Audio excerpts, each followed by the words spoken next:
ಉಳಿಯಾರು ಪಟ್ಟಣ ಪಂಚಾಯಿತಿಯ ಅಧ್ಯಕ್ಷ ಚುನಾವಣೆ ನಡೆಯಲಿದೆ.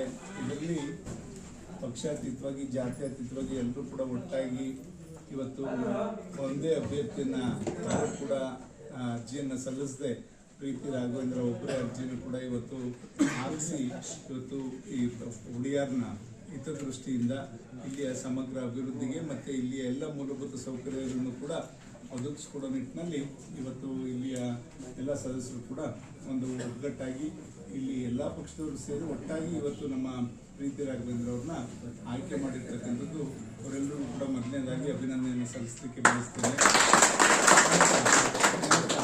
ನಾವೆಲ್ಲರೂ ಕೂಡ ಒಟ್ಟಾಗಿ ಸೇರಿ ಇವತ್ತು ನಮ್ಮಲ್ಲಿ ಈ ಸಲ ಚುನಾವಣೆ ಆದ ನಂತರ ನೀವೆಲ್ಲರೂ ಕೂಡ ನೋಡ್ತಾ ಇದ್ದೀರಿ, ನಾವೆಲ್ಲರೂ ಕೂಡ ಪಕ್ಷ ಮತ್ತೆ ರಾಜಕೀಯನ ಹೊರತುಪಡಿಸಿ ಕ್ಷೇತ್ರದ ಅಭಿವೃದ್ಧಿಗೆ ಅಷ್ಟೇ ಗಮನ ಹರಿಸ್ತಕ್ಕಂಥದ್ದನ್ನ ನಾವೆಲ್ಲರೂ ಕೂಡ ಒಂದು ದಿಟ್ಟ ನಿರ್ಧಾರವನ್ನು ಇಟ್ಕೊಂಡಿದ್ದೇವೆ. ಆ ನಿಟ್ಟಿನಲ್ಲಿ ಇವತ್ತು ಉಳಿಯಾರಿಗೆ ಬೇಕಾದಂಥ ಎಲ್ಲ ಮೂಲಭೂತ ಸೌಕರ್ಯಗಳನ್ನು ಕೂಡ ಒದಗಿಸ್ಕೊಡೋಕ್ಕೆ ನಾನು ಈ ಒಂದು ಸದಸ್ಯರ ಜೊತೆಯಲ್ಲಿ, ಅಧ್ಯಕ್ಷರ ಜೊತೆಯಲ್ಲಿ, ಉಪಾಧ್ಯಕ್ಷರ ಜೊತೆಯಲ್ಲಿ ಯಾವತ್ತೂ ಕೂಡ ಇರ್ತೀನಿ. ಅವರೆಲ್ಲ ಯಾವುದೇ ಸಂದರ್ಭದಲ್ಲಾಗ್ಬೋದು, ಏನೇ ಅಭಿವೃದ್ಧಿ ಆಗಲಿ, ಇವತ್ತು ಇಲ್ಲಿ ಜಲ್ ಜೀವನ್ ಮಿಷನ್ ಅಮೃತನು ಕೂಡ ಕೆಲಸ ನಡೀತಾ ಇದೆ.